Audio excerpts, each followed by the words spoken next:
Good morning, America. Good afternoon, everyone in motherland down there in Africa. How y'all guys doing? How you guys doing? Southeast Asia, North, East Asia. How you guys doing? South America, Central America. How y'all guys doing? People, Caribbeans, what's up? My sisters and my brothers down there. What's up? What's up? What's up? Lady Rose with Africa Charity TV USA this morning. On my way to work. Yeah, it's kind of chilly in my car here. Somebody say, tell this heater to warm up. Yes, it's getting cold. It's gonna be cold by Thanksgiving. That's gonna be Thursday and Friday. I believe it's gonna be cold. I didn't watch TV this morning, so yeah, but it feels kind of chilly right now, even though it's sunny out there. Let's coming back again at my African sisters. Girls, what's up with you ladies? What's going on? What's going on, my sisters?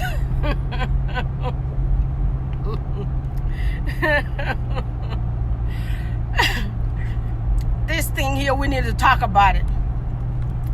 You know, when your sister or your brother or maybe dies, or maybe travels and leaves you with kids, or maybe they're divorced and they can't take care of the kids, and you have a husband and you have a means to feed the kids and put kids to school through schools. Because y'all know what I'm gonna tell you, people, in our African culture, your brother's kids are yours, your sister's children are yours as well. Yeah, so you cannot separate those kids, and they call your kids sisters, and they call your brother's kids sisters, and they call your sister's kids sisters. They do not call them cousins, as it says in the Western world sociology barometer. Yeah, we call everybody from our aunties' houses, our uncles, we call them sisters and brothers. Yeah, we call them my older sister, my elder sister, my younger sister, those good stuff. So that's African culture for you right there, if you didn't know. So you can't tell me like my uncle's child is my cousin.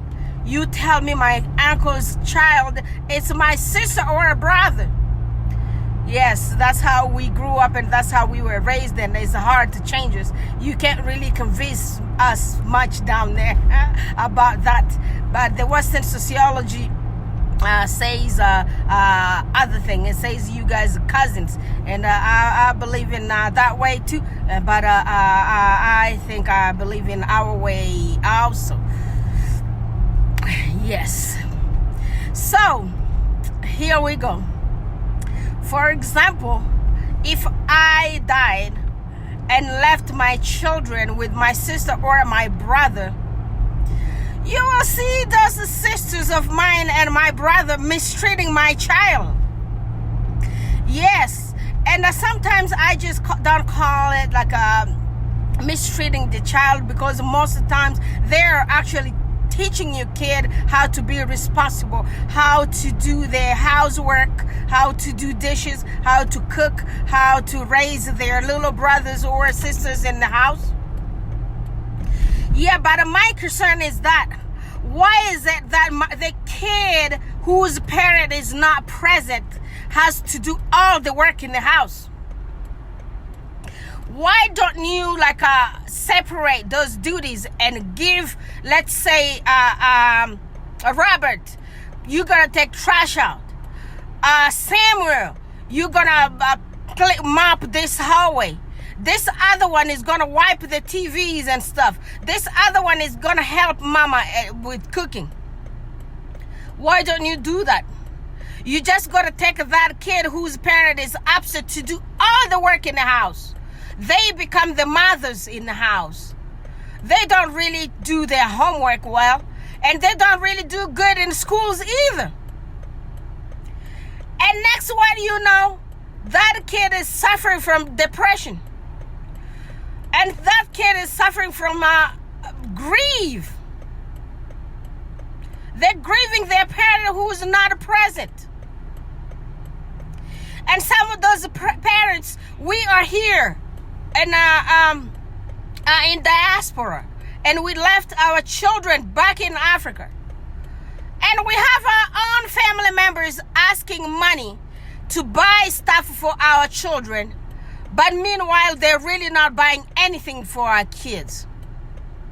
They're not buying anything for our children. They're actually buying them for their own kids who are in that house with your child. And you've worked so hard, you gotta be like making all that money. You wanna help all those children because to you, they are your children. And their mother or their father is taking care of their own niece and who's your child. And you believe in them, they're gonna take care of your kid like the way you would also take care of it.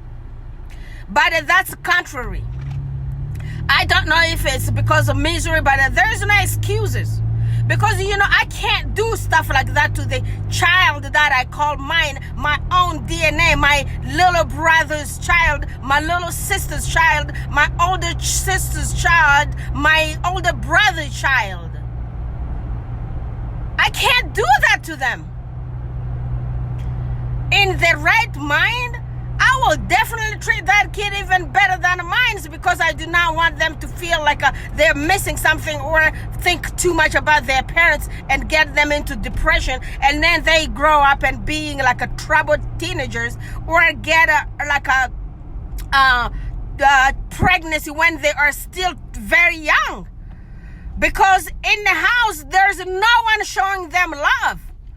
They are actually treating them like slaves in the houses of their uncles and their aunties and all that.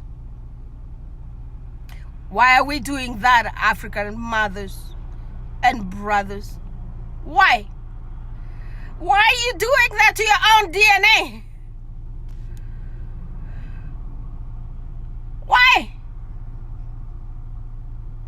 Misery doesn't do that. It's just evil in you. Y'all ladies need to change and gentlemen need to change. You do not mistreat your brother or your sister's child because they're not there. They're dead or they traveled abroad. You take care of them like they're your own. Because guess what? The kids that people mistreat like that in life, I'm telling you, those kids grow up to be some people. Yeah, they grow up always to be like a better version of what you wanted them to be. Yeah, they grow up and they actually help the world because they've learned everything from your way of treating them when they were children. You do not put them through schools and sometimes they educate themselves. Yeah, you see those kids selling donuts on the streets because they want to pay for their school fees because you, the auntie, could not do that for them. And shame on you, sister or a brother, who is taking money from someone from the diaspora, telling them you're helping their children with that money, but you are doing otherwise, you're helping your children. Instead of buying like a good clothing for that kid for New Year's or for Christmas, you go and buy them thrift store clothing used. But you buy brand new ones for your own children. Shame on you. Do you think what you're doing is going to help you or is going to help your children? And keeping your children from doing chores in the house is going to raise them to be women, good women out there when they get married? Or it's going to help them be good mothers? You making yours lazy and you working the other one's child to death. They do not even have time to sleep because they are so stressed. And in the night when you have a little baby, they are actually the mothers to those babies that you gave birth to. Did they ask you to get pregnant and give birth to that little newborn that you want a 15, 13-year-old child to be the mother to your own baby? Stop being mean, my brothers and sisters. We need blessing. We need blessings so that our continent could get developed. Stop wickedness. Be good and pray. God is going to give you the